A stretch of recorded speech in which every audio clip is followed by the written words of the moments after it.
books is in. The books are in. Yep. They in.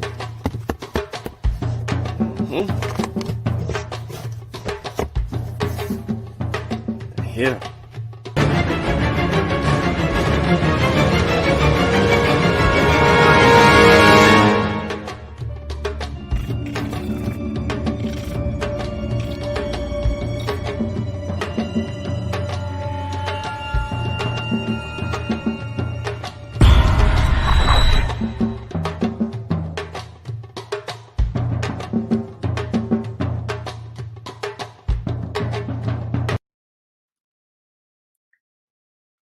Good afternoon, ETM Hotel, Rennie Shawn. Welcome in peace. My name is Shawn. I'd like to thank everybody for tuning in.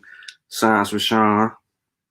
Just want to, get into a bill, man. It's the science time. Dave, I forgot to email you, bro, but I sent the stuff off yesterday. I got the tracking receipt. You can expect it next week. So you should be good to go on that, man. Yeah, I sent that. I sent that first thing yesterday. I just forgot to email you the tracking number, and I'll give it to you. I just gotta go in there and grab the receipt and stuff. Let me see here. Man, like the show, share the show, tell a friend, tell a friend. Let's get them in here, man. Let's see what we got. Let's get some representation. And let's make it happen. So y'all know how I do, man. Today, we're not gonna get too much into pseudo. It look like I'm being held up with some other projects that I need to take care of outside of some research that I'm already doing for potentially volume 4, or maybe my own book come up out of the research that I'm doing, because I don't know how far I may go in this. But I am, and I told Abba this, and I'll tell y'all it's Abba. But I am going to deal with a claim Abba made on a video before. I don't know if he still hold to or true to that claim, and I probably need to verify that. But if I knowing him, I think he do hold true to that. So I'm going to it's influenced by him. It's influenced by him. So whether he holds the claim true, it's not just him, it's other people too. It's not just him, it's other people with that belief. And or they wouldn't say it. Make sure y'all tune in tonight to Pseudo Killers and all that.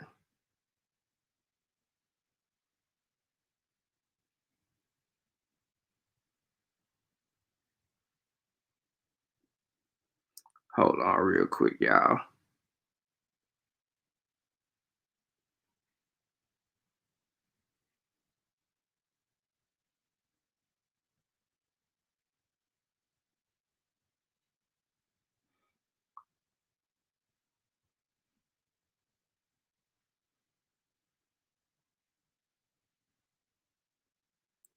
And all right, let me see who we got in the building, man. We got Chavis Peace, bro. Infinite Peace. Nusha, I see you. Oh, you ain't busy right now. Ogubala. Yep. Hey, Ogun. Share the show, bro. LB, what up? What's good?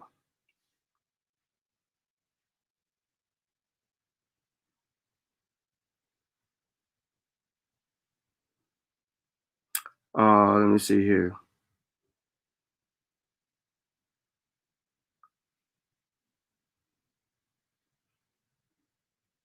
I'm trying to get Chef to bed me, man. He running from me.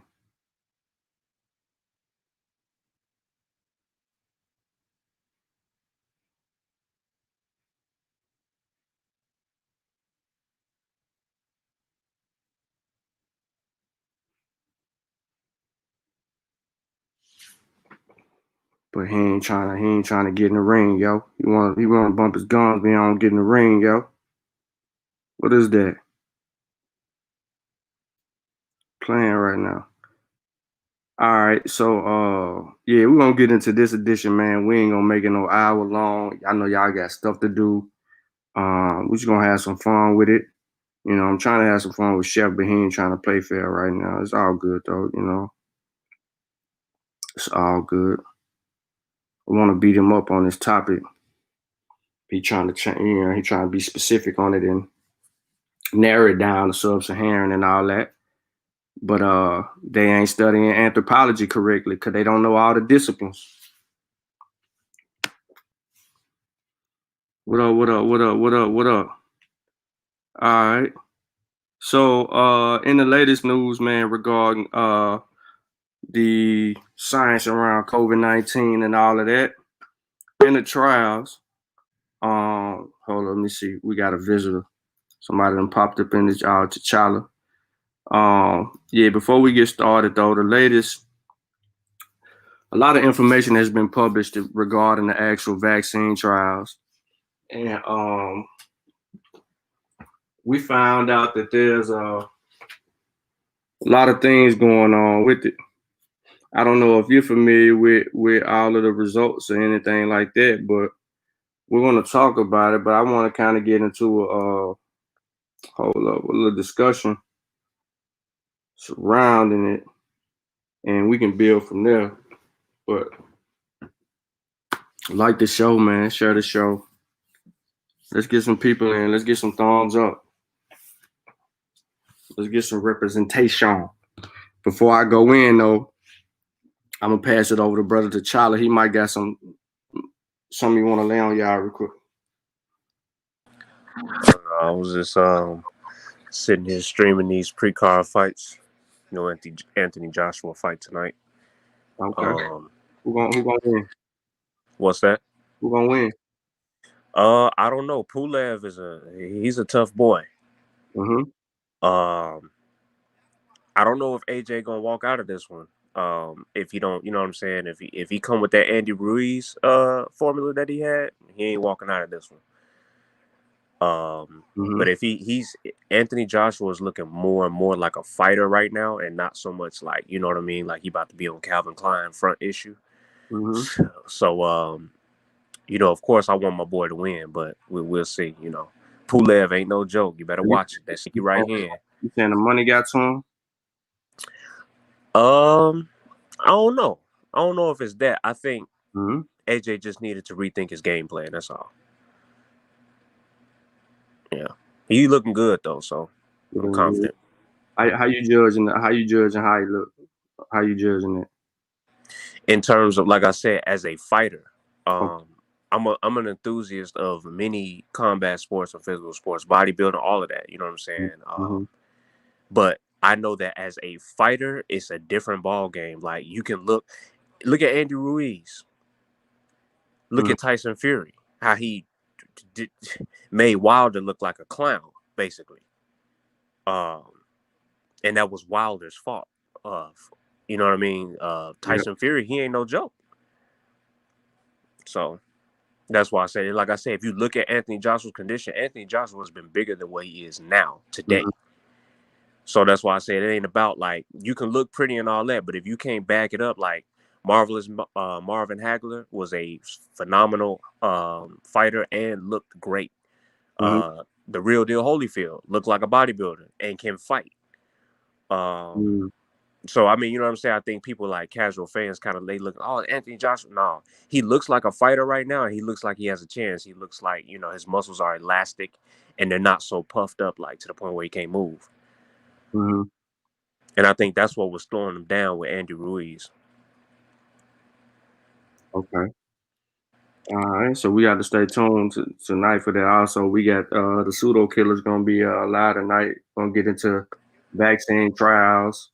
We're gonna get into adverse effects. We're gonna get into the aspects of COVID and how it does what it does. We're gonna do all of that. So right now, I just want to kind of get everybody abreast of what we got going on, man, because I want to make it educational around here. So I'm gonna go ahead and get it cranked up real quick, and we're gonna get started with today's bill.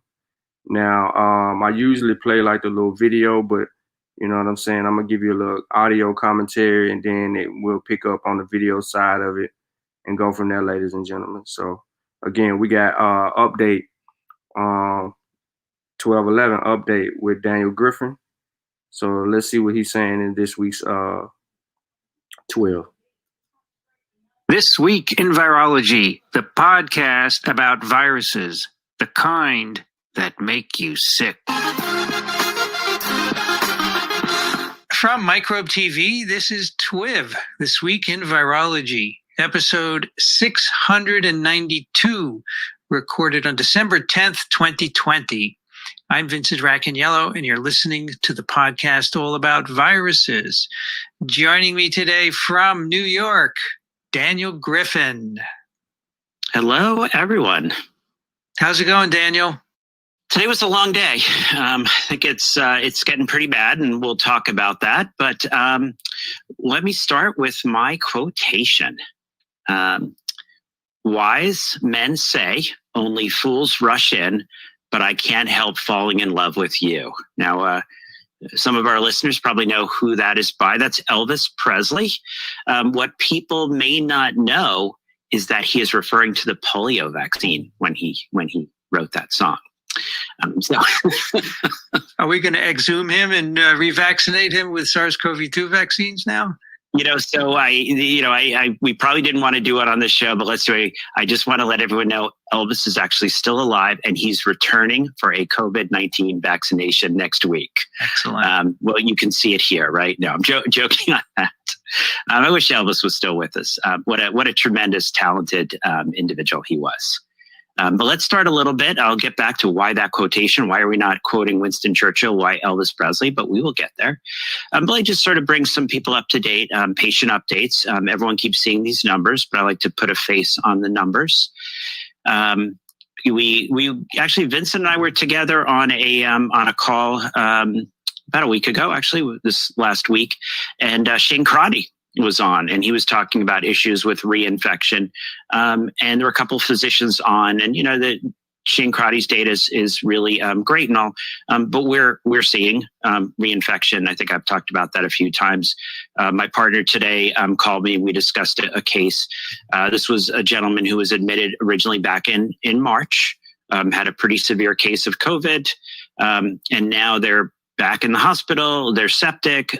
We did a COVID PCR and it was positive, right? So pretty hard for me to say that, wow, what is this, 10 months later, that's somehow persistent from the March of 2020.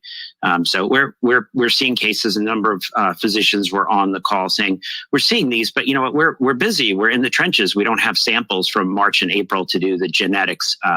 So this raised a concern. Don't think that just because you had it, you don't have to worry. There's a certain percent of people that are getting reinfected. We don't know what percent that is, but we'll see as we go forward. Had another gentleman, and this brought me back to the Irish patient. I don't know if people remember, people who've been longtime listeners may remember the Irish patient, a young man in his 30s. And I felt like it was, back to March again, admitted another gentleman in his 30s, no past medical history, really sick. Basically did the same things that we learned from our Irish patient. The person was so ill that we had to intubate him. We had to lay him prone. He's really on maximal vent settings. And we're hoping that he's going to make it through this, but really, really sick. And people have another sort of myth perception out there that, oh, the virus isn't so bad this time. Yeah, it's bad. We're seeing the aftermath of Thanksgiving, which for me is kind of tough because now we're admitting families, right? And we admitted a couple sisters. One of them died Monday morning. Her sister's still alive, but on a ventilator. And today I admitted a mother, and she was quite upset because she said, you know what, Dr. Griffin, don't worry so much about me. What I'm really worried about is my daughter, who's right here in the room with me. The daughter went to see her mother-in-law for Thanksgiving. The mother-in-law actually fainted on Thanksgiving, and then was diagnosed the next day with COVID. They were trying to help the mother-in-law. Everyone was trying to do the right thing. People were wearing masks. The mother-in-law was wearing a mask. They took the mask off the mother-in-law, sort of helped her kind of feel better, get her to the hospital. But that whole event led to her getting sick, the mother getting sick. Basically, the whole family is sick. So, I guess I'll move right into the pre-exposure period with this. I try to keep giving people the facts so they can make their own decision.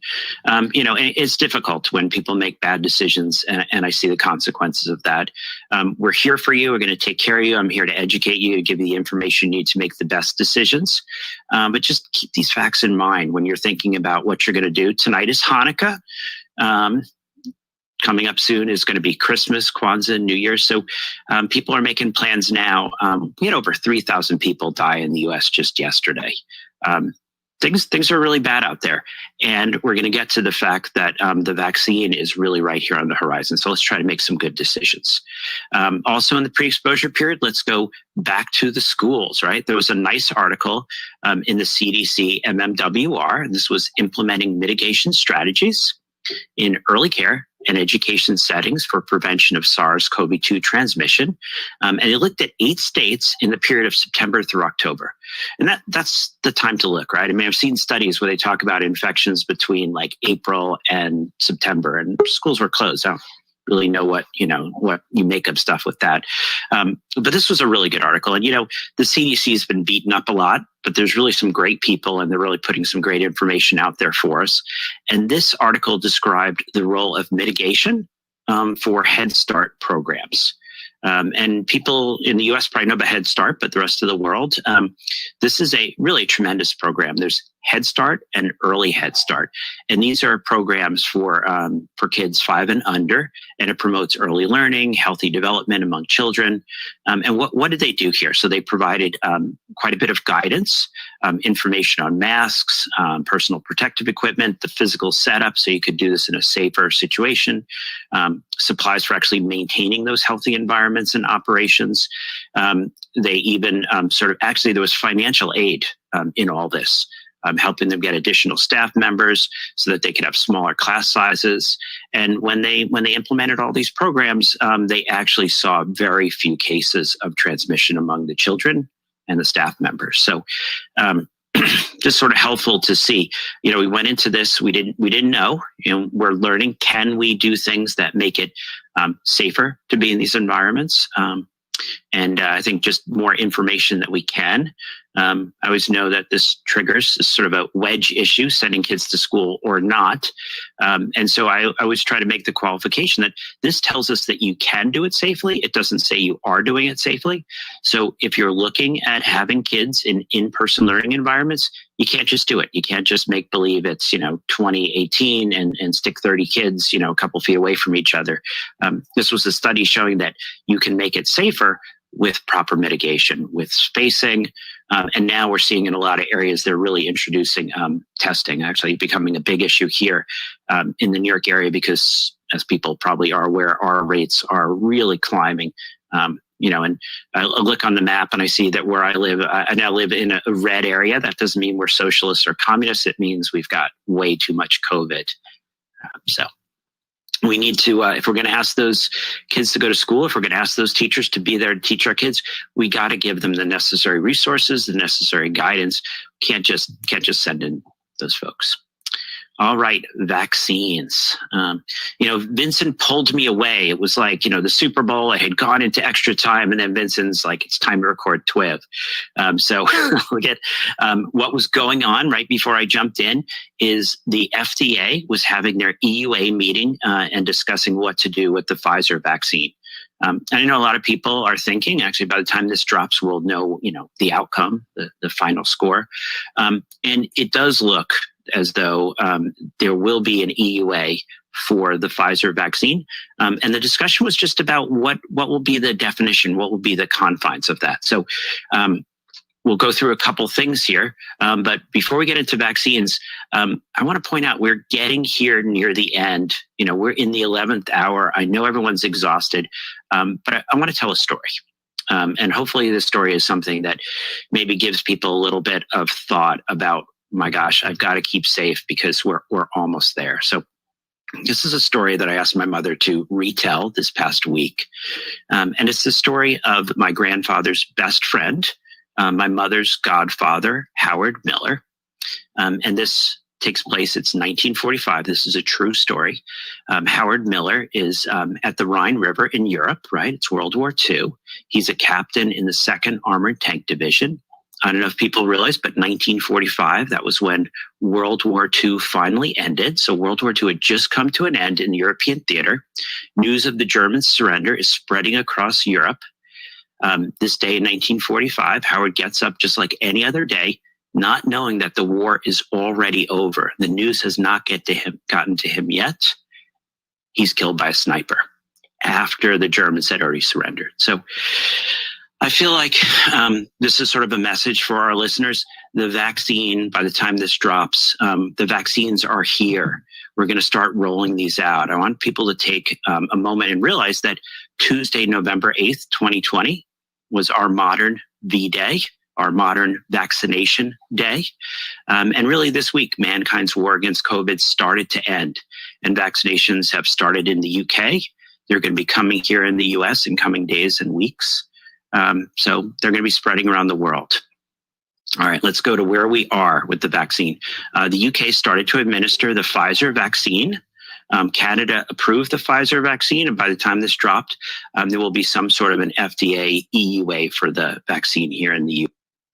All right, so how many people in the audience are aware that the UK had rolled out the vaccine, and we could start looking to the UK for actual results or behaviors as far as how the vaccine is working? So who in the chat know? You could put a 1 in the chat.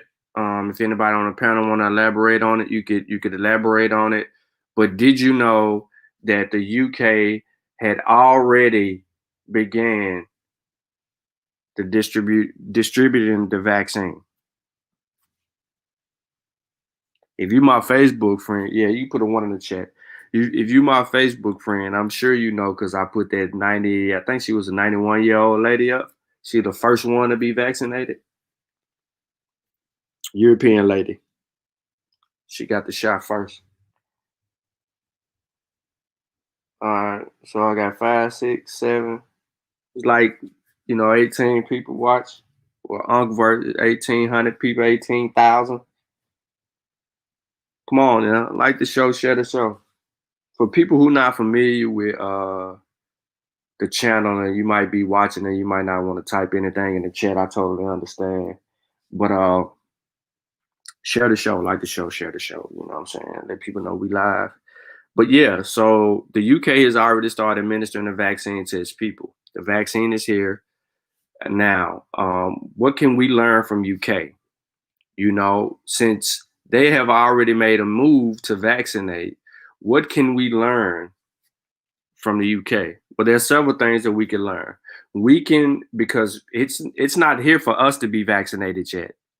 This means that the UK doctors, nurses, frontline workers have had to be already vaccinated before they rolled it out to the public and the elderly, because they're confident in the vaccine, Pfizer's vaccine. However, we can study them because they have to publish their findings. Adverse effects are a big deal. They probably have people doing day-to-day journals as well. So, we get a chance. We get our chance, right? We get our chance to observe science. We get to observe. Now, we ain't the guinea pigs.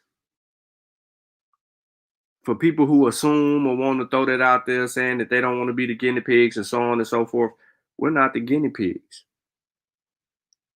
We have nothing to do with UK, but we can learn from UK. Now, we do know that there are some common side effects. Like there are always some common side effects anytime a new pathogen enters our body, right? Your first wall of defense is what? Can anybody name them? Yeah, subscribe, yo. Can anybody name some of the first line of defenses? We went over this the other day, and let's see if we retain in any of that information that we actually got into it. So What is your first line of defense? Name some against a pathogen. We got Kwame from the UK in the building. Peace, peace. UK all day. But what's some of those defense mechanisms that we have, right?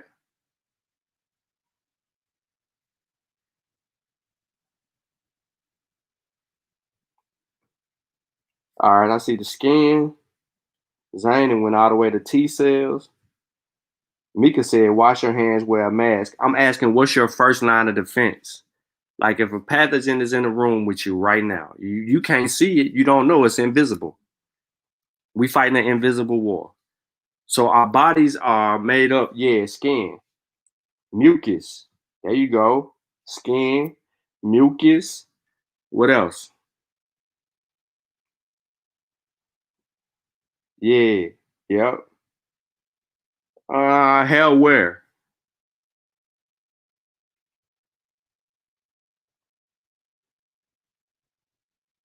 Nose hairs, yep. Boogers, yep. All right, okay. Yeah, it's one more out there. There's one more out there. There you nah. Benita, you gonna want to? Let's just say tears. There you go, tears.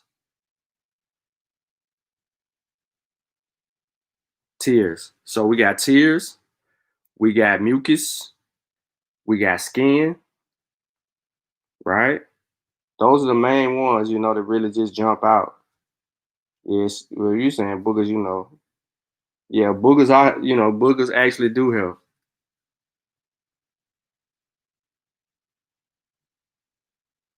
They do help. But so there's a lot that we're learning that we're getting a little bit better at. So let's see. UK COVID-19 update. Let's see what comes up.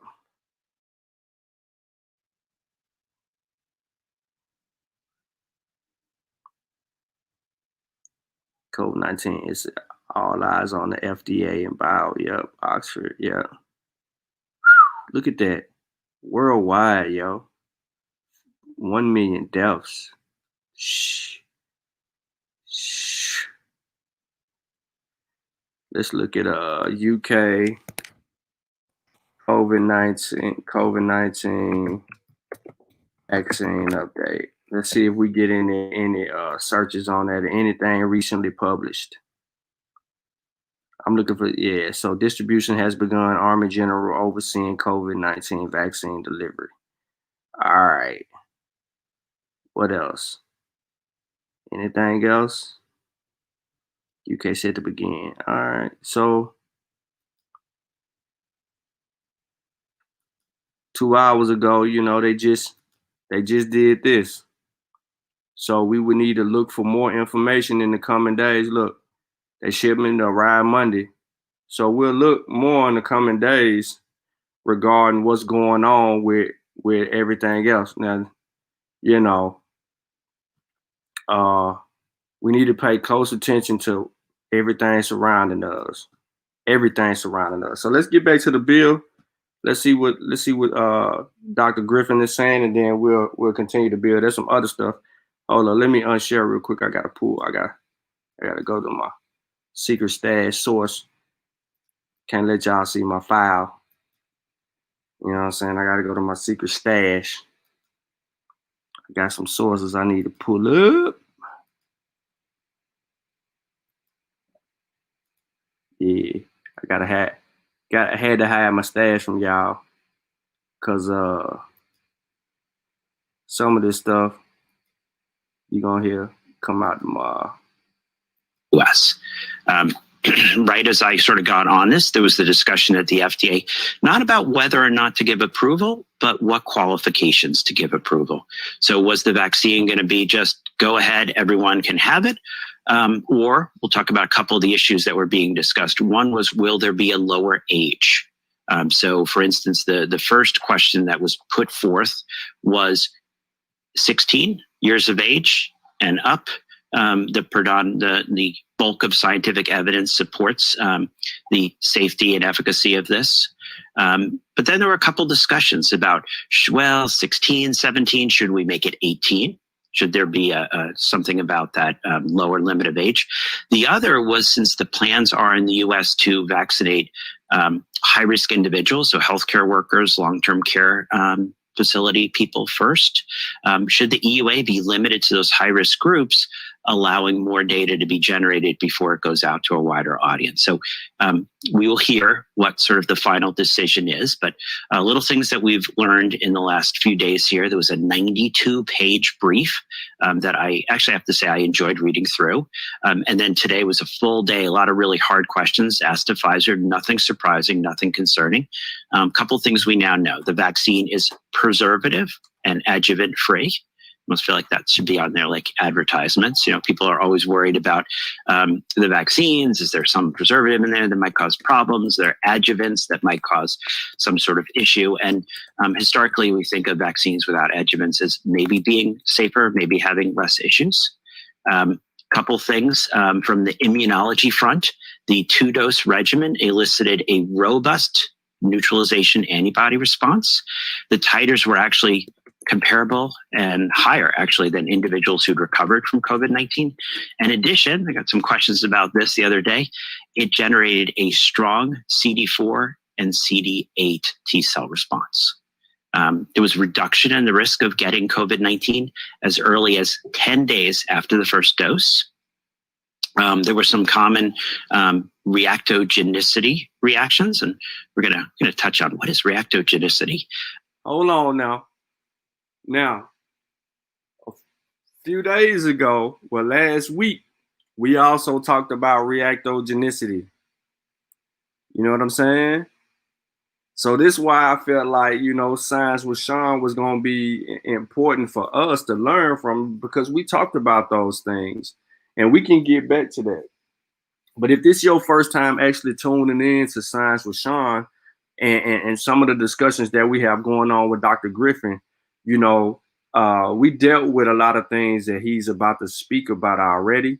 So we can just do a little bit more confirming and understanding it from a doctor's perspective. Let's go. But, most people said, hey, at the injection site, it hurt, got poked with a needle, was sore there. I'd say about half the people, a little bit more, felt tired for a day or two. Headache was actually quite common.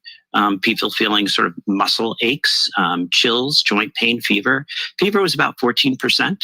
And one of the things that I mentioned is interesting. I don't know if a lot of people realize this, but they actually included adolescents down to the 12 and 17-year-old ages. So we had data not just on the older individuals, and that was why this was being discussed. There actually were adolescents included in the study, hundreds of them. So we have data there. I want to address some of the fears here that were addressed in the last few days. It was noticed when they went through the thousands of people that got the vaccine that there were 4 cases of Bell's palsy in the over 20,000 people that were vaccinated. This is pointed out. That's actually what we see as a background in the population. So that was not above background. So that was not considered in any way to necessarily be associated with the vaccine. The other, which is interesting, I don't know if people are following this, but there's this idea that if you get the vaccine, then you'll never get pregnant. Actually, it doesn't. The vaccinated people went ahead and got pregnant during this short period of time. So I thought that was kind of interesting and reassuring. There's an interesting, and I'm going to talk about reactogenicity here. So let's define the word first, and then I'll get more into it. So our words for today are going to be reactogenicity, anaphylactic, and anaphylactoid. So reactogenicity is basically the evidence you get that your immune system is responding to the vaccine, right? So that might be local redness, soreness at the site of injection. That might be that feeling kind of a little crummy. I don't know if our listeners have gotten a shingles shot. Seems to be a very similar experience. One of the concerns that people had is, oh my gosh, if I get the vaccine, I'll be out of work for 2 days. I don't think we're seeing that. That's not what we're seeing. But it'll be great to have personal experience where we can talk to people who've gotten it and actually say, for instance, Dr. Griffin, were you laying on your back for 2 days? Because I have a very low discomfort tolerance. There was sort of the interesting, several young men were claiming that they got such bad chills from the ultra cold vaccine that they were shaking so hard that their teeth were shattering and cracking their teeth. I tried to explain that the vaccine is brought up to room temperature before you get it. So that seemed entertaining more than anything. But the other, and this has come up, anaphylactic versus anaphylactoid. And so I immediately got a call yesterday morning from one of the allergists in our area. And there was a concern. A couple of the people in the UK who got the vaccine had allergic reactions, right? And the difference here is between anaphylactic and anaphylactoid. So anaphylactic is when you have antibodies, you get something, it triggers this severe reaction. Anaphylactoid is more along the lines of what was being described, something where they got Benadryl. It was a non-immunoglobulin mediated allergic reaction. There's discussion that here in the States, if someone has a history of issues like that, we might suggest taking Benadryl before the vaccine.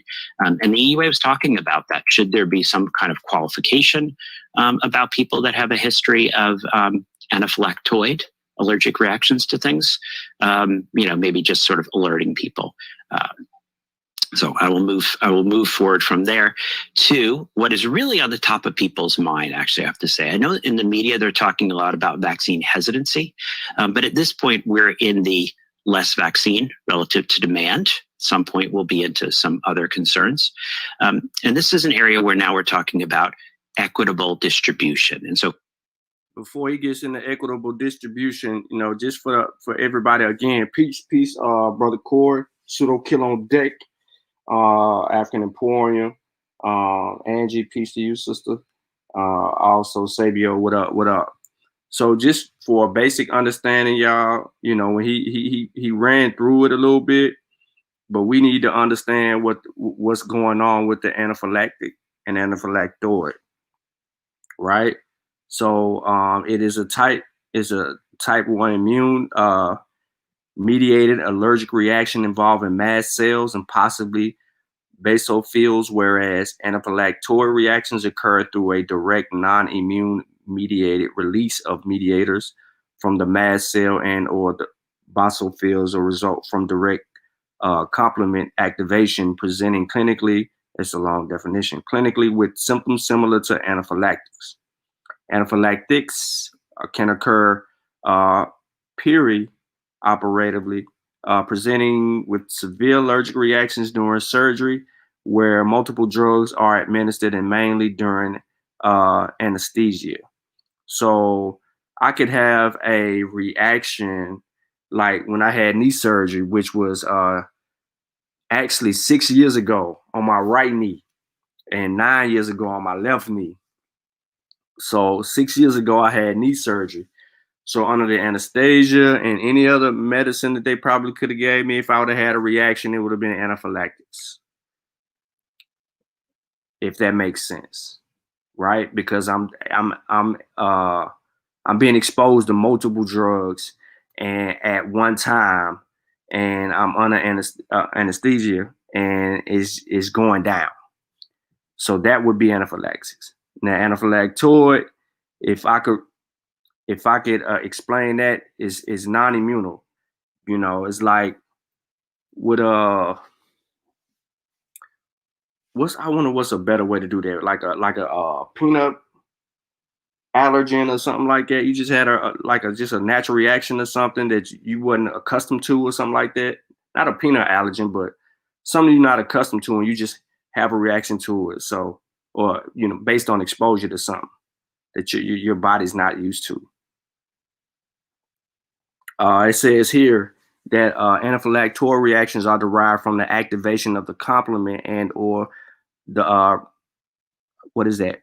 Bradykinin cascade. Oh, Bradykinin cascade. Yeah. Oh, let me stop right there because I think I'm trying to talk around something around there, and that's gonna be for the night. But anyway, and a direct activation of mast cells and or basophils. The clinical symptoms of these reactions are similar and indistinguishable from the anaphylactics. and sometimes severe, leading to cardiovascular collapse and death. So it's a real big deal. What we do know about the trials, one death, placebo. He was in the placebo group. So we steadfast in those reports. If you looked over the actual, if you didn't review any other information regarding the trials, through any other journals that were actually published, you're gonna get a good view of that, I believe, tonight, and then some other information that's more intriguing. So let them go. Who gets the vaccine first? And the world is watching, right? So we want to make sure we do this the right way. So I'm going to talk specifically about New York State's vaccination program, because the way it works, right, is the ultimate decisions are going to be based at the New York State Department of Health. And we've been getting updates on this. So high risk healthcare workers, nursing home residents, and staff will be the first New Yorkers to receive the vaccine. So what does that mean? So what are high-risk hospital workers? Not everyone in the hospital is at the same risk. Emergency room workers, right? Particularly, we'll say nurses, non-physicians, right? I think they spend a lot more time. I think anyone who's ever interacted with the healthcare profession, your nurse spends a lot more time with you than the doctor. So the nurses, the doctors, all the support staff, similar ICU. So all the ICU staff, nurses, all the assistants, the pulmonary department staff, and New York State expects all high-risk hospital staff will get the vaccine actually within the next week or two, right? So we're expecting to get vaccine here in New York next week if this, when the EUA goes through, which we all expect. And then it's going to follow, right? It's going to go very quickly to the long-term and congregative care staff, and the residents there. And it's going to be interesting who's giving the vaccine to whom. So the big pharmacy chains have stepped up across the nation. So CVS, Walgreens, I realize, correction, Dwayne Reed is the drugstore and Dwayne Johnson is the rock, but throw that in there. And then it's going to move out to other physicians, other staff working in the hospital, and then it'll move out to essential workers, general population, et cetera. But this is an interesting, I'm going to tell another little story here about, who gets first. So I was having a conversation earlier this week with the majority leader of one of the legislative bodies here in our great country. It was not Nancy Pelosi. And this gentleman was saying to me, well, Dr. Griffin, it's obviously a no-brainer that we got to get these vaccines to the hospitals because, when you get COVID-19, that's where people go. And he told me a story about how a Secret Service individual, was talking. There's a couple aspects of this I think that are really interesting to our listeners. One is saying, the Secret Service person, wearing the gloves, wearing the mask, he's very safe at work. So it isn't that we're thinking that it's a risk for the hospital workers being in the hospital, though I think it is. What happened in this case was this individual's child got infected. The wife got infected, he got infected, and now a critical person is sick and going to the hospital. So we had a little bit of a discussion. I was actually surprised. I think our listeners know this, but I pointed out that the majority of people who get COVID never actually go to the hospital, that 85% of people we care for in the community. So raising the issue that as we look at the critical people that we need to make sure we keep them healthy and protected, we've got to be looking at our primary care docs. We got to be looking at the people that work in the urgent care centers, and not just the doctors, right? Think about the receptionist who's working there at the urgent care or the busy primary care practice.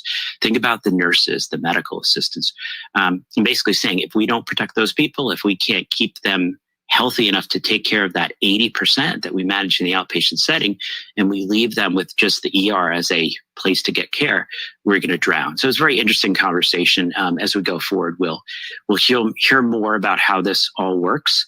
And I'll be talking more about our pro-health Riverside tri-state vaccine initiative. But once we get past these easy to vaccinate people, I think, people working in the hospitals, urgent cares, medical practices, long-term care facilities, I say easy. More challenging is going out to the communities, right? When we move from phase one, right, to these high risk individuals, when we start moving to people that are 65 and older, when we start moving to teachers, critical workers, so police, firefighters, etc., you'll be hearing more about. But a lot of organizations like ours are jumping in, reaching out to the state, saying we'll be a solution. We'll produce high throughput vaccination access sites, where people can do drive-through like we did back with the H1N1 vaccinations. Let's get as many people vaccinated and protected so we can move forward. Now let's move. I'm going to skip a little bit past that incubation period. Actually, I won't skip so much. The CDC updated things where they basically said once you've been exposed at day 7, if you've got a negative test within 48 hours, you can end that quarantine a little bit earlier. We haven't quite embraced that in New York City or New York State, so we're still kind of stretching out the full thing, or at least we're recommending. No one's listening. We're aware of that. But once you actually go ahead and actually get detectable virus, what do you do? Or what do you do if you think that's the case? And the NIH has a nice page now, really basically pointing out that testing saves lives. So when I was talking about how we're going to roll out the vaccines, I was talking to a lot of our urgent cares. Some of our urgent care centers are doing over 6,000 COVID tests a day per site. I mean, this is really amazing. And if you look at our positivity rate being 5 or 6%, I'm going to do 5%, the math's easier. You're talking about 300 people testing positive at one of these sites, at each of these sites per day. This was huge when we went into Thanksgiving. All of those people testing positive, being pulled out and not going to that Thanksgiving dinner. Think of all the contagion that you're stopping by identifying people who are positive. So this is really critical. And there's really a push now. Don't just get tested when you have symptoms. Testing saves lives. It identifies the spread before it happens. And this is really critical in being embraced. And actually, a lot of people, I think it's taken a little bit longer than it needed to, but embracing rapid resulting. So what are we doing? This is sort of for doctors. We're doing rapid antigen testing at most of our sites. We do Avid ID now at some of them as well. We often send off a PCR as well. What sometimes happens, right? 6,000 tests. You don't tell everyone to sort of, quarantine while you're waiting for that PCR. But some of the time that antigen test is coming back negative, but the PCR is coming back positive. We're catching some people in that ramp up phase. We're catching some people sort of after the fact in the ramp down phase. But what we're doing then is basically calling them up. Your PCR came back positive, and then sort of moving forward with that. So that's going to happen.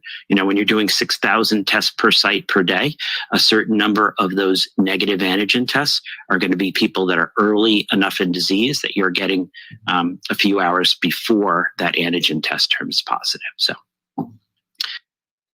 I think that's a good thing. And I did see Brother Dave said that, based on his job, that he actually had to have those tests. But the real reason that they're pushing the test so much is so that they can get enough people tested to see if they're actually, this is all scientific. Like, we talk about methodology all the time, and we talk about, collecting data. This is one of the most fierce data collecting stages or that we've actually had to bear witness to. Look at the amount of surveys that's being sent out regarding data collection. As small as it is, they're emailing you and sending you, or your job, or somebody's asking you, have you had a COVID test, for a reason. They want to know. And I gave the example when we began this particular series, The Science of Shawn, that we can go in our own neighborhood and we can send out data, right?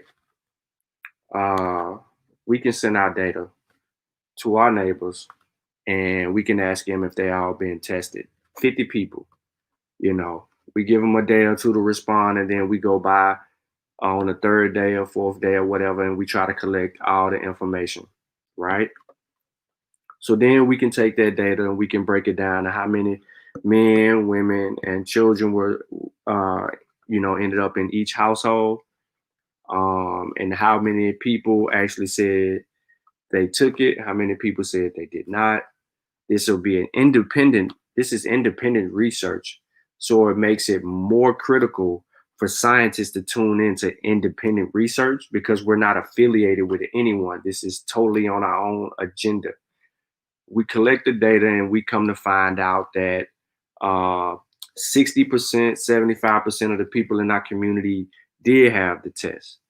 You know what I mean? And if they took the test, then we can ask a furthering question, a follow-up on the survey that would say, if you do not mind sharing your results, sharing your test results, ending if you A, were positive or B, negative for the disease or the virus, and then you kind of keep it moving in that retrospect because you don't want to get too personal with these people. You're just doing data collection. So once we get all of our data, then we can write a report. We can write our summary, but then we can write an overall report showing our methodology, and then we can publish our findings because it's independent. When we publish our findings, we're going to know a lot more. So they're trying to get us to do the same thing with this testing. That's why they got all of these testing sites all over your city. And if you're outside of the city, they got designated areas where you can go and get tested. Because this is a blind war that we're fighting that some people took as a joke. Some people said it was just a Chinese disease. It only affects the Chinese. Some people said they forging numbers. Some people said, there was a lot of conspiracy surrounding this data. And the further we got along in this pandemic, they started seeing people fall out. So now people falling out, and I'm saying falling out as in transitioning, they began to say, well, all this ain't COVID. Or then you have some people say, they just marking everybody to come into the hospital COVID because they need the money. So again, it goes back to the conspiracies instead of us dealing with the actual evidence, what we have and what we can draw an honest conclusion on. Now, hold on. I was trying to drink something, went down the wrong way. Now that we know what we know, we can make a more informed decision. This is the period of time where testing matters, but this is also a period of time where we don't need to be fearful. We have the UK already doing their results, so we can learn. We have the first responders already doing their results, we can learn.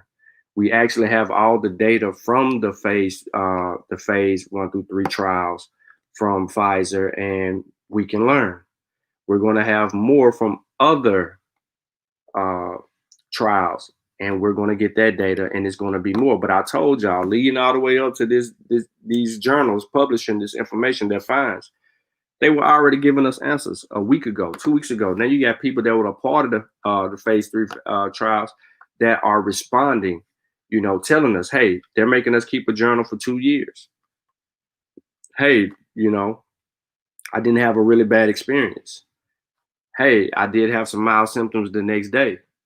You had some people claiming that European or some people in the UK faces looked like they just got shot. They were stuck, like paralyzed face, like they looked was shrewded off to the side, paralyzed for a little bit, and then next thing you know, they back to normal. I haven't seen the evidence for that, but they say it's out there.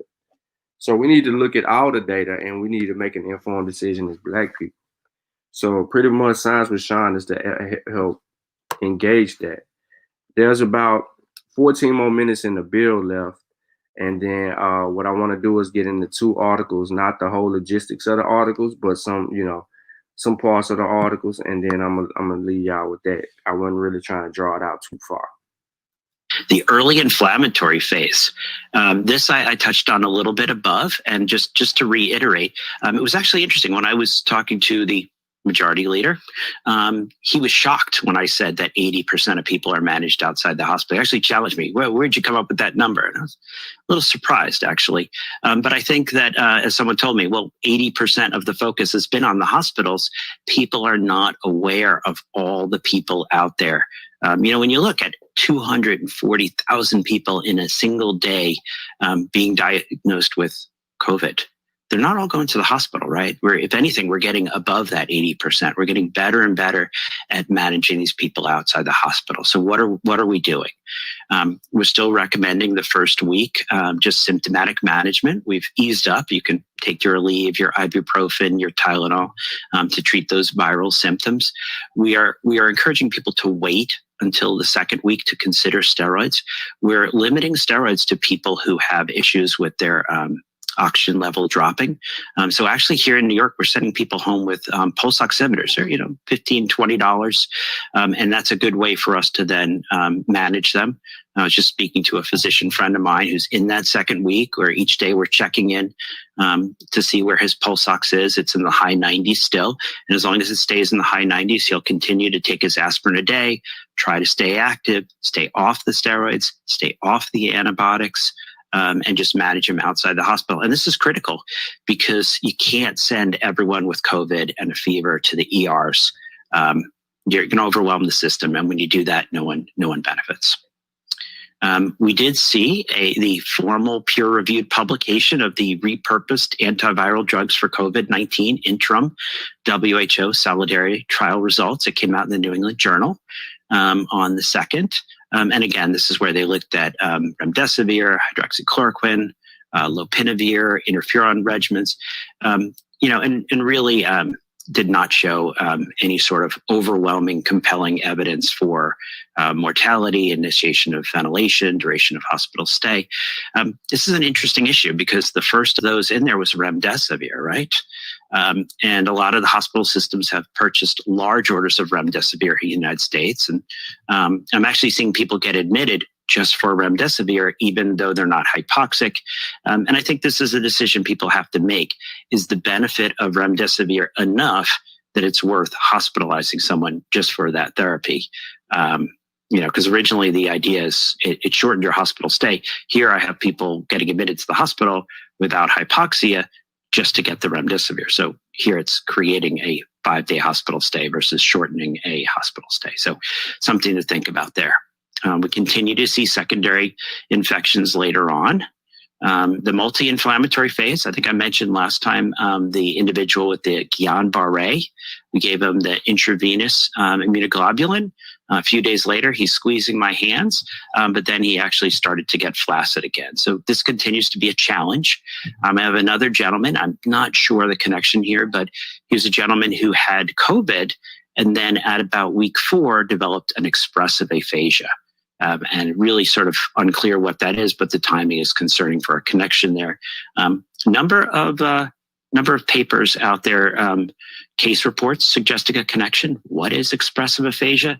This is a gentleman where I ask him questions, and I sort of go for a while until finally I hit an area, and he just can't get the words out. He can't tell me. So I'll ask him where he works, and it comes out gibberish. But if I let him just talk on his own, he could talk. It sounds like he's fine.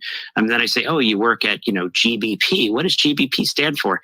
And when he tries to say GBP, it just comes out. And I ask him, do you know what GBP stands for? And he nods. He knows what, he just can't get it expressed. So really a challenge. I'm going to sort of wrap out here with our tail phase.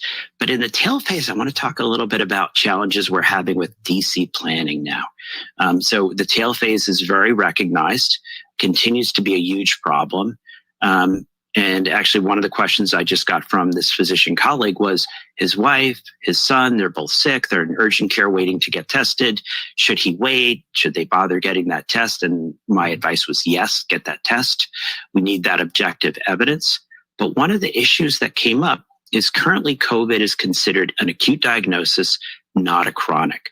So one of the nurses that I've talked about several times is having issues getting disability coverage because they say COVID is an acute diagnosis. You had that back in March, April. It's not a chronic disease. So if you're going to look for any kind of support, you need a chronic diagnosis. It's interesting. And this has also become an issue for oxygen. We have a number of individuals in the hospital. We're looking at trying to discharge them, but oxygen is only paid for if you have a chronic condition requiring oxygen. Back in March, April, the early days of the pandemic, the governor stepped in. Executive orders basically said everyone has to cover and supply oxygen for COVID. Sort of interesting, right? That we're seeing bureaucracy stand in the way of what we recommend as good care. So, I think the governor listens to us, right, Vincent? So he can maybe jump in and give us some help on that. But before we take emails, let me just say we're continuing to our support of the Peace Corps HIV and AIDS programs. Just to point out, like, we are in the midst of this pandemic. I hope when we get through the other side, people don't forget about COVID-19. So that we don't go into this unprepared like we did this time. But there's still a huge pandemic going on. We have not really gotten through the HIV pandemic. And so go to parasiteswithoutborders.com, help us support them, but also help us continue our mission. Daniel, have you seen an uptick in influenza cases yet this season? So there are more influenza cases. There is an increase, but it is actually a much lower percent of cases, slower number of cases of influenza this season than we previously. Usually now is when we start seeing all these flu admissions. But I think all the things we're doing is keeping flu at a lower level. That's great. That's good. That's maybe one silver lining, right? Yes. All right. We have some email. Remember, everybody, you can send an email to daniel@microbe.tv. And we've got a lot, but we'll just do a couple here today. This is from Shawn. I'm an orthopedic surgeon in New Orleans and have a friend who's an internist who treats COVID patients. He's on regular Zoom call clinical updates. He told me that dexamethasone is no longer recommended to treat COVID. This seems to contradict everything I've learned so far about how dex is one of the best therapeutics we have. What do you think? Well, I think it's his friend, the internist, who's taking care of the people. So that's good. That's what we want. As I mentioned, 80%, 85%, the majority of people with COVID do not need an infectious disease specialist. They don't need to go to the hospital. This is something everyone should feel comfortable managing in the outpatient setting in most cases. We usually, as I point out, we don't give dexamethasone to everyone. It isn't like connect the dots. It isn't COVID, dexamethasone. Dexamethasone is reserved for the class for which it was shown to make a difference. And these are people who are starting to develop the early inflammatory response. It's during the second week. And it's people who are starting to get hypoxic, right? So if you're not hypoxic, if your SATs are still in the 90s and you're doing well in the outpatient setting, or even it's the first week, don't give them steroids. Steroids is something that we should be giving to only a select number of individuals. Is the mortality benefit huge? No, the absolute benefit is only a couple percent in people with low oxygen requirement, a little bit higher in people who are more serious disease. But yeah, it's not for everyone. There's a certain place for it. We have an email from Anonymous in Manchester, UK, who is worried about their dad in Australia. Her dad had a flu vaccine 30 years ago and developed Guillain-Barré syndrome. So Anonymous wants to know, is there a reason my dad or anyone like him to worry about any of the COVID-19 vaccines or candidates? He no longer gets flu shots. And should I worry since I am, that's my father? So this has come up quite a bit, and, questions about the vaccine. Should I worry about Guillain-Barré? And actually, I think the flu is a perfect example. We look at people who get natural infection with influenza versus people who get the influenza vaccine, and the incidence of Guillain-Barré is certainly higher with getting natural infection from influenza. So sort of an interesting thing. In a perfect world, there's no influenza, there's no influenza shot, and there's less Guillain-Barré. But yeah, I've certainly seen it in natural infection with influenza. I've also seen it after a flu shot. But is this going to be an issue for people who get the different vaccines for COVID? So far, we're not seeing a signal. Pretty soon we're going to be having millions of people vaccinated. So by the time it rolls out to other individuals, I think there's going to be more data to help us with this. Our next email is from a nurse in a New York City hospital who's been trying to get pregnant for some months and wonders if she should wait until after vaccination because the vaccines, I think, are not being tested in pregnant women. What do you think, Dan? Yeah, no, I think that's, no, excellent. I'm going to say, interfere with your family planning decisions here. You can tell your husband to curse me if he wants to have a child immediately. But as we saw, they excluded pregnant women in the vaccine trials. As a nurse in a New York City hospital, you're right here in phase 1A, potentially going to get vaccinated in the next few weeks, right? And after the 10 days, you'll have some protection. 3 weeks later, you get your second dose, and then you're good to go. We certainly saw people go ahead and get pregnant once they had been vaccinated. I think I mentioned there were a dozen women that went ahead and did that in the Pfizer trial. So yeah, just, wait a few weeks, and then go ahead. That would make sense. You hate to go ahead and, not get vaccinated, when you could be really a matter of just postponing that pregnancy by a few weeks. So that's my advice, but I'm going to leave the ultimate decision up to you and your partner. All right, we have the last two are the same question. We have a question from Nafisa and Catherine, whether immune-compromised people can be vaccinated. So that's an excellent question. So a lot of people are asking about this, and there's a certain sophistication to mRNA vaccines and concerns about people with autoimmune diseases. And when you make the RNA vaccines, right, you're basically taking DNA, you're going over to RNA, and some of the products will be double-stranded RNA. So the early vaccines or the early trials, when they're going through this, they've realized that you were making contaminants of double-stranded DNA, and you really don't want that, right? That's potentially something where it could trigger autoimmunity. So they do a really careful chromatography process. They purify and make sure it's just straight RNA. At least what we're seeing so far, I think it looks like it's going to be okay to use in these individuals. It is not a live vaccine. That's good. It has sort of less stuff in there. So we're anticipating that this might be a safer approach. And I throw that in, not only am I at this point saying like the RNA vaccines, but we have a couple other vaccines on the horizon. The Chinese with their inactivated Sinopharm, that's one that was 86% efficacy, they tell us. We'll see the actual data on that. We've got Johnson & Johnson coming out either this month or January. Actually, so much COVID in the States, J&J said they don't have to have 60,000 people. Looks like they'll probably stop at 40,000, just there's so much COVID. And then we'll see even more. But yeah, as we go forward, we're not expecting there to be a problem here. We like the idea that it's not a, should I say live vaccine? I'll say active replicating virus that we're injecting people. This is really just that sticky note with instructions for how your immune system should respond. And we are thinking, and the data seems to be supporting, that this will be a safer technology. So right now, if you're, say, one of these first-line people who are going to be vaccinated next week, and you have an immune compromise, are they going to give it to you or no? It'll be on a case-by-case basis. Okay.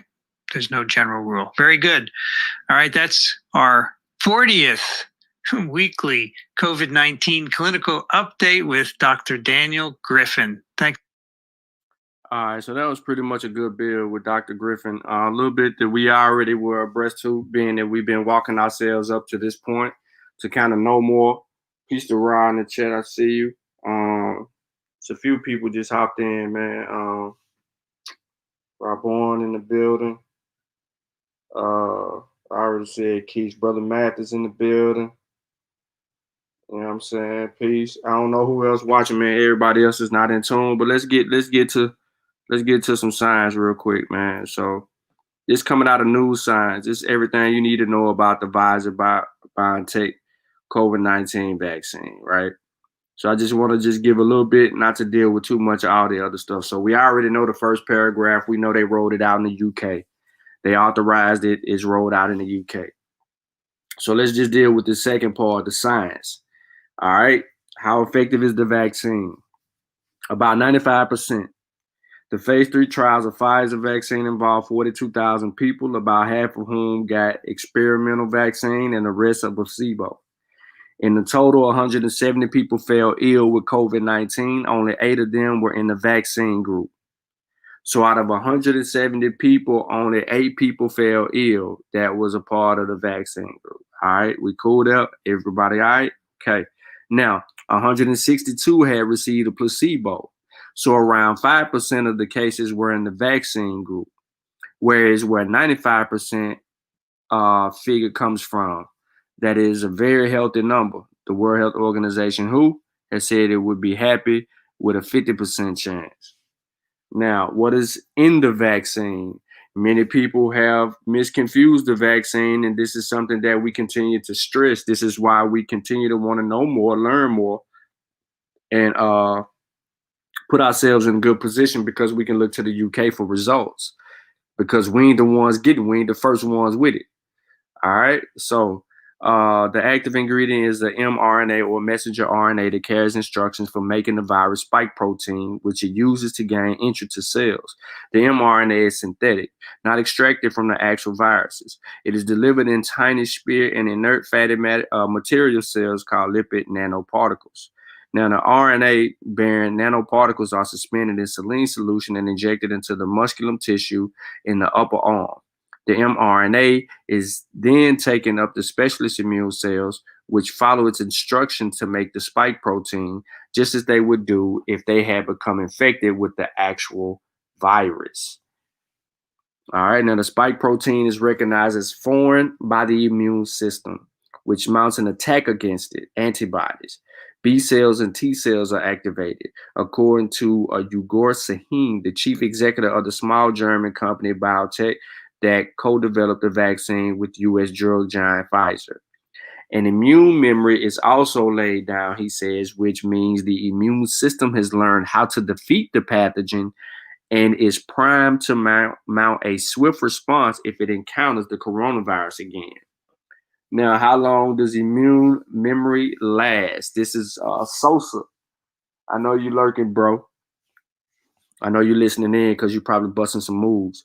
But it's hard to say at this point, because the clinical trials weren't up to answer that question. And in any case, they only began dispensing second doses of the vaccine 4 months ago. The WHO says that the minimum of 6 months will be acceptable. It will become clearer as time marches on and the volunteers continue to be monitored. Sahin says his experts protection to last months or even 7 months. All right, so I'm going to read that again. Sahin says he expects protection to last months or even years. Given what we know about the natural immunity that looks about right, says Eleanor Riley at the University of Edinburgh in the UK. She emphasizes people needing annual boost at worst. All right, now, how long does it take for immunity to develop fully after the vaccine? The trial began assessing immunity 7 days after the second shot.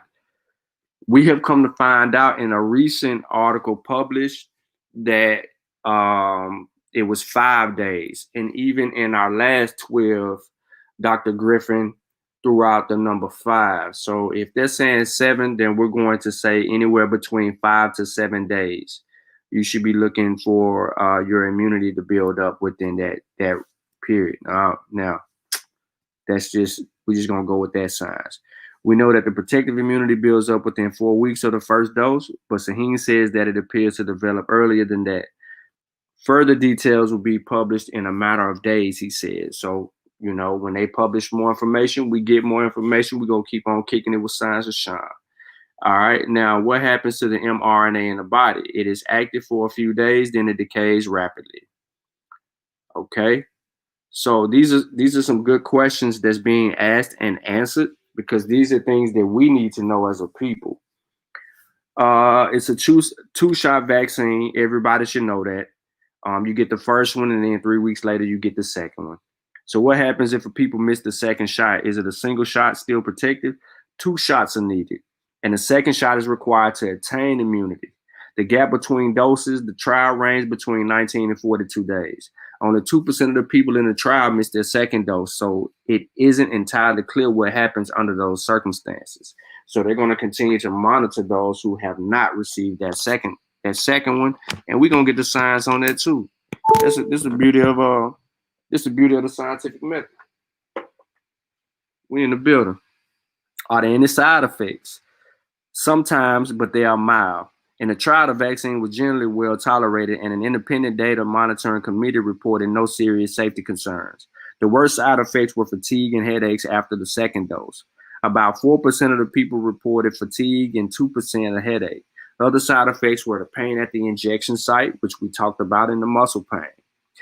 which we also talked about the muscle pain. These are common reactions you would have with vaccination, says Oslim Tariki, chief medical officer at BioNTech. Older adults reported fewer and milder side effects. That's probably because older adults deal with a lot of stuff from that perspective. Now, does it work in older adults? Yes. Trial participants were aged up to 85, but we seen a 90-year-old lady get vaccinated in the UK. And the efficacy in people over 65 was 94%. A tiny bit lower than the overall number, but still very protective and much higher than some vaccine experts feared. The vaccine hasn't been tested in people aged over 85. All right, what about other vulnerable groups? The vaccine appears to be equally effective regardless of recipients' age, sex, and ethnicity. According to BioNTech, it has been tested extensively in people who have already had the virus and doesn't cause any ill effects. It has also been tested in people with stable pre-existing conditions, also known as comorbidities, including diabetes, cancer, hepatitis B, hepatitis C, and well-managed HIV. Their responses was as good as anyone else's. So it's a good thing that they actually tested in people with pre-existing conditions, just so that we know the actual validity of the efficacy. People with serious or worsening comorbidities will also be eligible for the vaccine. BioNTech says it has data on this group and will release it in a matter of days. So here we go. We will get more questions answered every day, which is also a beautiful thing. But more importantly, I think that people with social media pages and things of that nature that were a part of the trial and have the ability to speak now, we're going to continue to get those eyewitness experiences. And if we don't get them per se, there's going to be people, news reporters and scientific journals and articles that may help us gain a lot of the extra information from individual interviews. So does it protect everyone? No. In the trials, out of about 20,000 people who were given a vaccine, 8 caught COVID-19 and 1 became seriously ill. In contrast, 164 people who received a placebo fell ill, 9 severely. It isn't known why some people didn't respond to the vaccine, but a successful rate of 95% is about as good as it gets with any vaccine. All right. So again, 20,000 out of 20,000 people who were given the vaccine, 8 caught COVID. So what we need to be looking at is the science behind the 8 who caught COVID. If it's ever released or published to us, that would be something that we would need to know, because is it something in their genetic makeup that caused them to not respond to the mRNA? That's something we need to know. Now, does it stop people from catching and transmitting the virus? This was a good one, even though I already know the answer to this. And if you tune in to Science with Shawn, which a lot of people have, we know the answer to this because Dr. Griffin said it last 2 nights ago, or whenever we did the other show. He said, we still don't know. The trial was designed to test for symptomatic COVID-19 and confirm infection with the virus. Assessing whether the vaccine prevents transmission, which is probably a prerequisite for attaining vaccine-induced herd immunity, is much harder. But Pfizer says it is carrying out more studies on this important question and will release information. So, told y'all this is a good article. Some vaccines can paradoxically make a disease worse through a process called antibody-enhanced diseases. Is that a risk? Yes, theoretically. But it hasn't been seen with this vaccine or any other against COVID-19. It hasn't occurred naturally and sometimes happened with other viruses. Now, has the full data from the trial been published? We know the answer to that.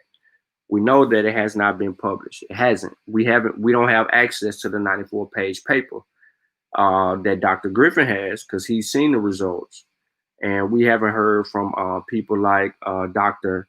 Hildreth, MD, who is one of the leading, epidemiologists,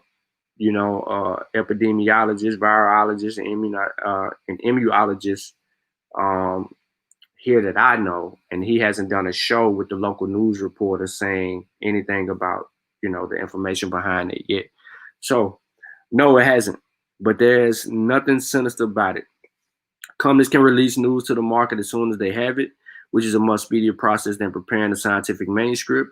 According to Pfizer, every last detail of the science and will be submitted to a top-ranking peer-reviewed journal as soon as it is ready. It will then be up to the journal how long it takes to publish it. Now, remember, with peer-reviewed articles or they go into these journals, there is a process. It has to be submitted first. It is then reviewed. If it is agreed upon and accepted, then it go through that little final little stage or whatever before publishing. And publishing it could take some time. And if it's rejected, then it is rejected. And you are, if you solid on your science, you're gonna have to get it, you have to get it up to par, make it more scientific or whatever you got to do, and then deal with resubmission of that particular work. Remember, we went through this on this channel too, regarding the process, the peer review process. Now, eligibility. Who is first? We really don't have to get into this part because we already know he pretty much, Dr. Griffin pretty much answered the question, but he can't speak for the United States. They could take a similar approach, or America could take a similar approach, or they may do their own thing and bucket and then start, hey, this is what we're going to do. They spoke of similar logistics, but we talked about that last week. You also heard from African Employment in the chat. If you're reading the chat or following the chat, he talked about how the military, they're waiting on a logistic pattern so they can go ahead and get what they need necessarily to make things happen. For especially around what you say, New York at the time. But we read an article regarding the company in Dallas that's also facilitating the improvement on trying to get the vaccine out. All right, so I'm gonna leave the logistics alone. I'm gonna leave the other part alone. These are things that we've already had discussions about, and I'm gonna stop there with the particular article. I did put in the chat for anybody who want to read the extra stuff. Feel free. You have the right to do that. It's in the chat. And then I want to kind of end with this one before I open up the bill. But before I go any further, y'all got any questions?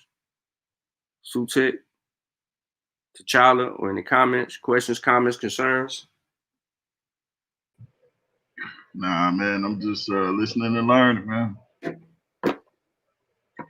and learning. That's what's up. What your boy over there talking about? What's his topic?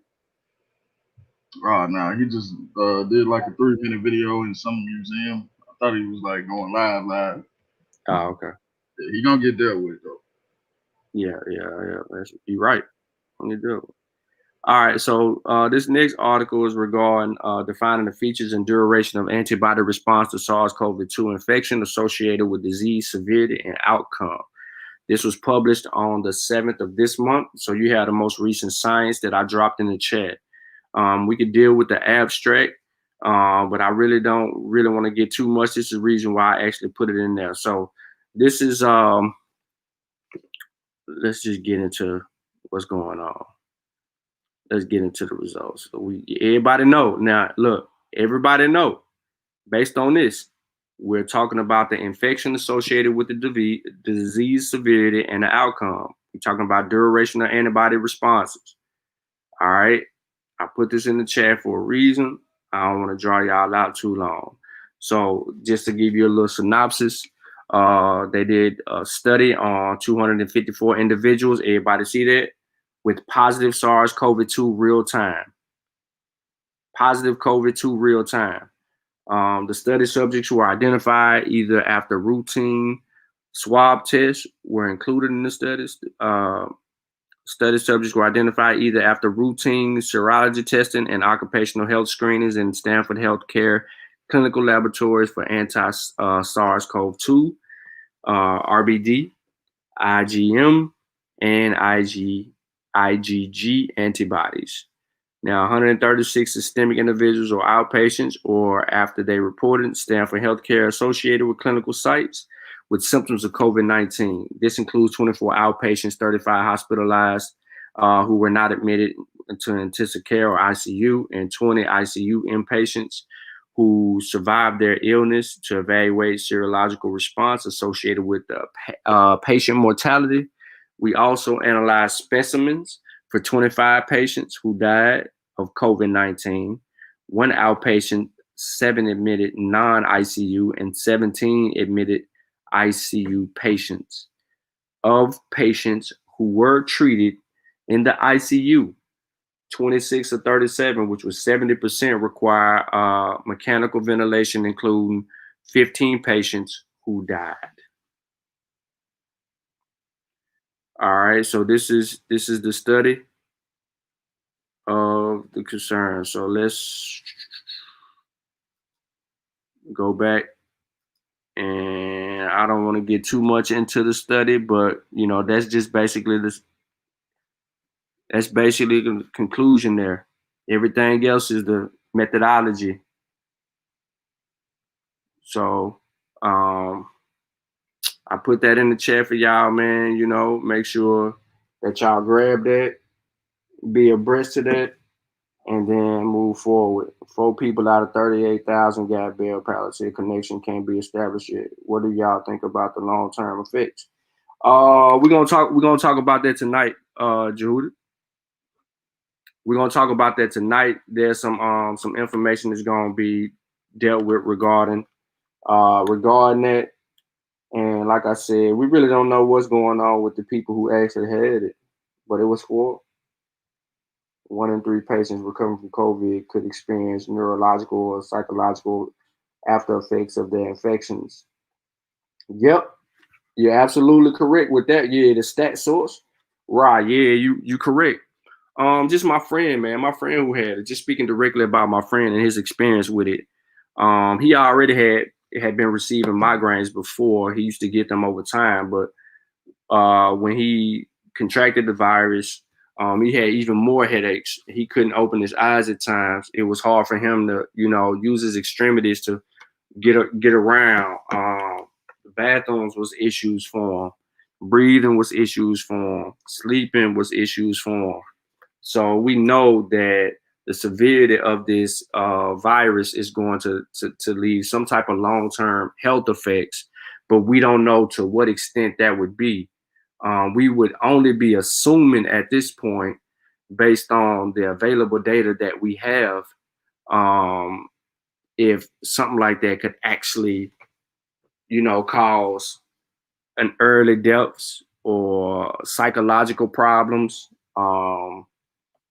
And things of that nature, but yeah, it's kind of crazy. I was handicapped in the face for like 2 weeks, like a week. Yeah. Hey, Shawn. I think it's important that we understand when we dealing with scientific fields. And I'm showing my cartoon and comic book geekdom here, but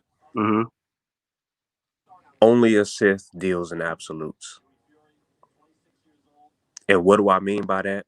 In real world application, if you are trying to approach something with a quote unquote scientific method or a TEP-HESIP, a correct method, however you want to break it down, you understand that in order to be sure of anything on any level, there is trial and error, hands down. Like MJ, Michael Jordan, did not pick up a basketball the first time he picked up a basketball and was just popping threes, crossing people over, you know what I'm saying? Leaping from the 3-point line, doing dunks. He wasn't doing that the first time he picked up a basketball. He wasn't doing that the 100 millionth time he picked up a basketball. It took that man time to get to it. LeBron James, Steph Curry, whoever you want to name, any of the great athletes that we all love and follow. How many times has Steph Curry shot a basketball? You see what I'm saying? Yeah, repetition. And with when you're dealing with health, I wouldn't want to trust anyone, or because that's what it ultimately is. We all put our trust in government and in the stores that we buy our stuff from. Like, we have no control over where our products come from. We just have control over which products we're gonna buy out of the selection that's made available for us. We're not even picking. We just get to pick off of what's on the shelf. So to try to be so exact and sure, there's very little in our lives that we can be 100% totally sure about. Truth be told. Are we sure about the brakes on our car? What about the airbags? What about the seatbelt? What Man, about? Are we sure about the dude we know nothing about that got a gun? He just pulled a gun out and he not gonna aim it our way. Are we sure about that? Do we know who we trying to shoot? What about the person on heroin that's just driving reckless right now and you just crossing the street? You know what I'm saying? Like real life, like either way it go, you running the risk of something. right. Now, Rock gonna be on that. Rock gonna be on that anyway, because that's just his position. He doesn't understand that he's not. He's just anti that right now until further. But you're speaking as if, Rod, you're speaking as if right now. Nah, Jehudi, it don't take 2 years to study the long-term effects. Not with an mRNA vaccine, you could do it real time. You can do that real time. They studying the effect of, every vaccine every day. They don't just stop studying vaccines. They got a whole system that contains informational database regarding vaccines. So every day that somebody's vaccinated, they upload to a database and they're aware of what's going on. And if a person has to a common vaccine, if a person has a like they go get a flu vaccine, right? Because it's seasonal. So you go get a flu vaccine. They're gonna upload the responses from the flu vaccine to what's going on right there, or a new baby. We new babies are coming to the world every day, and they're vaccinating these children as they're born. So they have to report information. So what if the baby has an adverse effect or a reaction to a vaccine? That information has to be published, printed and published for doctors to be aware of it so that they can get on the ball on that. So they don't never stop studying these vaccines. Short term, long term, anything like that. You know what I mean? And not know what they need to know. So they just need to continue to study all vaccines and do all things. The vaccine, as far as lingering effects, no, I mean we really haven't got all the data to say to really draw an honest conclusion on any effects. They're mild. We're talking about headaches. We're talking about like flu-like feeling. You know what I'm saying? Um, that's it. That's it. But I still say wear a mask too, wash your hands, do all the things, keep your distance, all of that. I work inside, so it ain't no big thing with me. But nah, I ain't running no risk of getting no. I don't want the virus. Some people cool with that, play with their life like that, be around too many people. That ain't me. I don't have to make too many moves. I work from home. I take care of my people. I go to whatever I need to when it's time. Nah, for anybody that's saying that the mRNA vaccine has the strand in it, and nah, they totally wrong.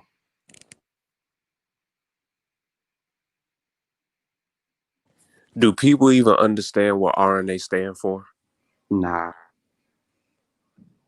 Rod, you tripping right now, bro. The strand ain't in there. That's the whole thing about the mRNA vaccine, Rod.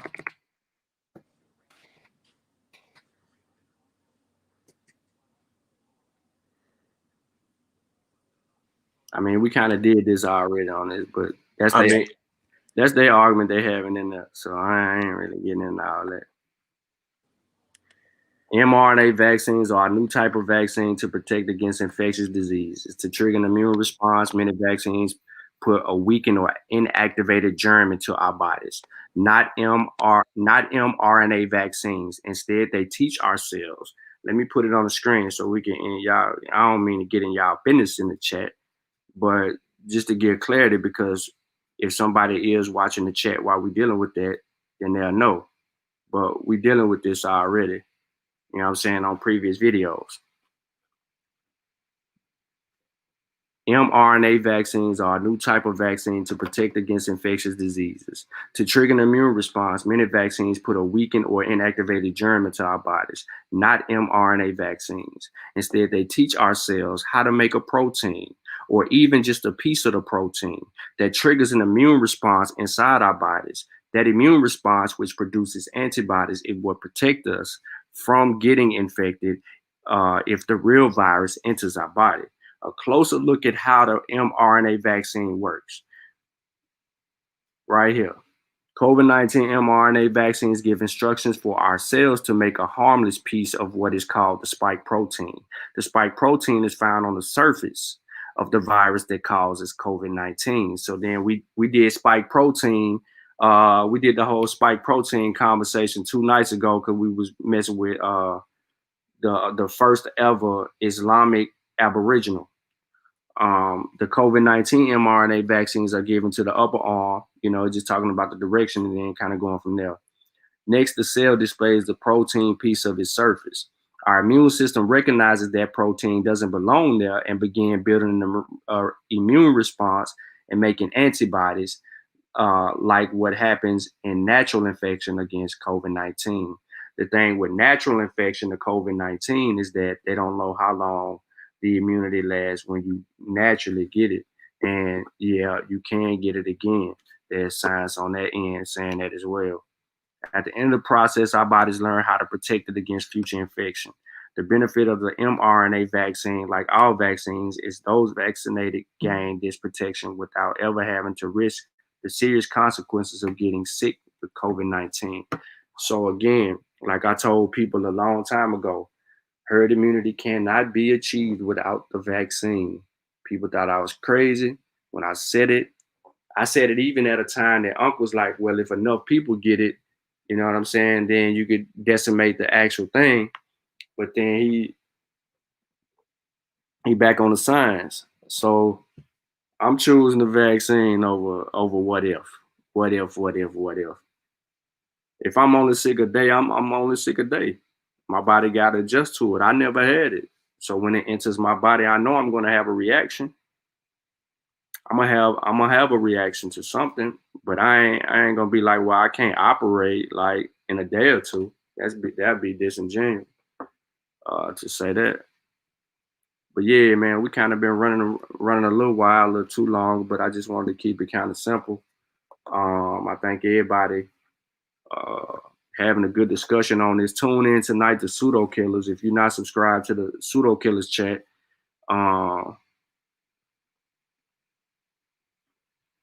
yeah, rock crazy. I got rubber bands for sale. Yeah. I need some of them bands, Rock. The workout bands. Rock said, y'all running out of veins. Stop trolling, bro. Yeah, he trolling hard. Nah, man. You know what I'm saying? But guess what, Rock? You ain't even gotta get the shot. You ain't gotta get the shot. They gotta they get to you in the needle, then they got a non-needle way, then they gonna have the nozzle spray. You know what I'm saying? So you saying all of that? We went through different type of methods of how they gonna administer this vaccine to you, bruh. So yeah, you ain't gotta get no shot. You can just shoot it, squirt it on up in your nose, kind of like it's sinus medicine. Yeah, there it goes. I ain't hitting it. Yeah, you ain't got to shoot a shooter.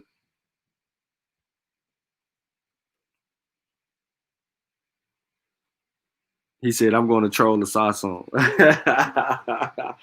Nah, I heard that they came back up though, Rock. The Aborigines. Well, CK put a video in the chat. I don't know what's going on with that. You better be ready to get worked out. You're gonna keep messing with a sock. You're gonna make him pull out 52,000 sources. Nah, he ain't gonna mess with you, bro. He got some work to do. So he ain't gonna mess with you about that whole pseudo-linguistic language file you keep trying to argue about. That Jehudi already beat you up on in the back chat. Don't make me get Jehudi on you again, Rock. You don't remember that whooping he gave you like 2 years ago in the back?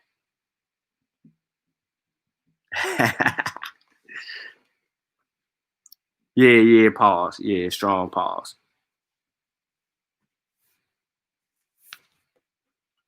But nah, man, that's it for us, man. Again, go subscribe to the Pseudo Killers. If you're unfamiliar, I'm gonna put the link to the Pseudo Killers in the chat so y'all can subscribe. It's gonna be a really, really, really, really, really good discussion tonight about the Pseudo Killers. Make sure y'all subscribe to the Mossi Warrior Clan YouTube channel, Kofi Pie Side TV.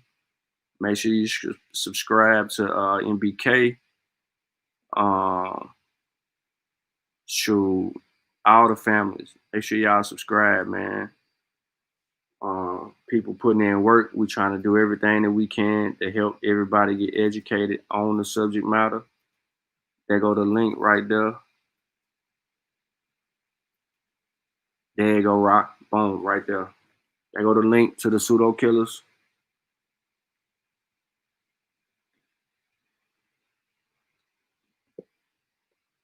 Judah said, when I started scratching like Ray Charles, then you know I done got that vaccine. Boy, you crazy. I got one thing to show. Oh, you trying? No. I ain't nope. You done ruined it. I thought you meant to. Oh, yeah. You meant the link to the show. Nah, I ain't letting you on here. Nope. I already know what you about to do. You couldn't even hold it in. You could say, hey, let me get the link to the chat. Yeah, let me get the link to the show. You gave it up. Nope. We'll wait on it tonight. Yeah. All right, y'all. Y'all take care, man. We'll probably pop back up with something else after this. Peace out.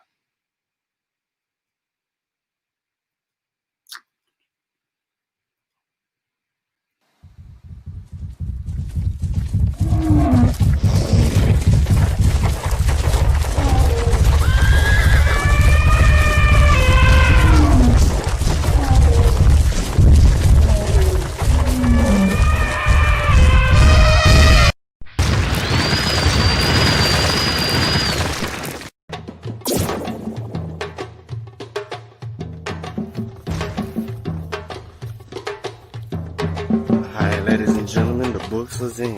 The books are in. Yep. They're in.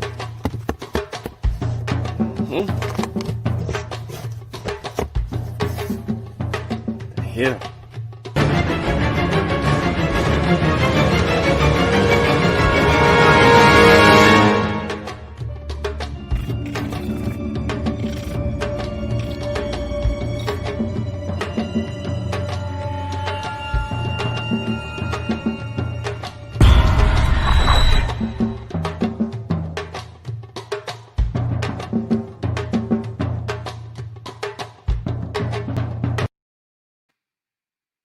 Again, remember, all the links will be in the description to the merch store as well as the books. Man, like the show, share the show, subscribe. Please support the merch store and pick up the latest copy of our book, Spiritual Combat, as well as Killmonger's Corner Volume 2.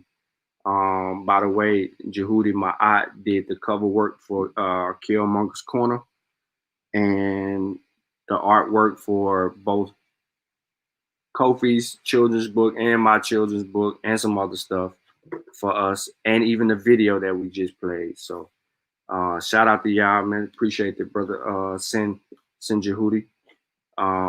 Y'all enjoy the rest of y'all day, man. We see you tonight on Pseudo Killers around 8 p.m. Eastern, 7 p.m. Yeah, 7 p.m. Central.